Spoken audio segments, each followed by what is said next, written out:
wine tasting to remember in Carry On Regardless. Is that right? Yes, indeed.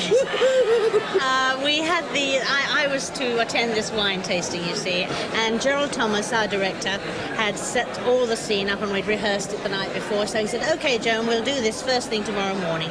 So at 8:30 I appear on the set and we do one quick run through, and he said, "Okay, that's fine, darling, let's take it."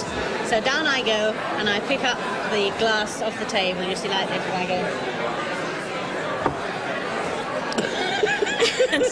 It is neat gin. Evil. I think I was out for the count for the rest of the day, but that was the shot they printed. And in Carry On Constable, you worked with a number of actors with rather small parts. I beg your pardon. I beg to differ, actually. I'm sure they do. I had this scene where I was taking the tray down to Joan Hickson in the cells, a tray of food, and all the boys were in the showers, and it was Leslie, I think, and Kenny, and I forget who the other ones were. And as I came down the stairs, they all had their towels in front of them, and they dropped their towels. I screamed and dropped the tray.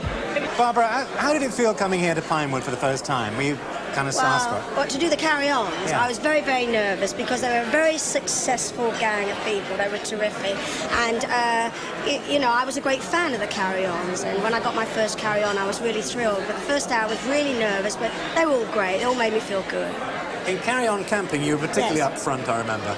Oh, yes, the first time I showed these, yes, I know, and I was in a terrible state. I thought, oh, God, what am I going to do? And it was a terrible cold day, wasn't it, Joni, in November, and all the grass was brown. Oh, well, there was no grass. What am I talking about? It was all green. That's right, yes, all the mud, they sprayed green.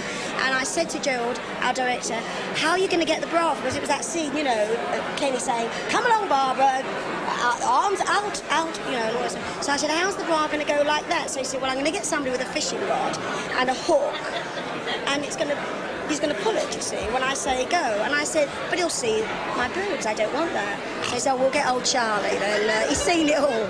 See, anyway, the scene went, you know, out they go, and the first time, it didn't happen, and I fell into the mud, and Gerald said, oh, get her up and wipe her down, you know. Great respect they treated us, you see. Yes, he did. Anyway, the second time it went well, and I managed, as the bra came off, to do that. I thought, oh, good, I haven't shown the boobs, you see. And then Hattie had to come along and say, now come along, Barbara, let's get you back to school. And with which she grabbed over that right arm, flashed the right boob, didn't I? Oh, I was in a terrible state. I said I'd never do another Carry On film after that. I did another 8. I'm a fool to myself.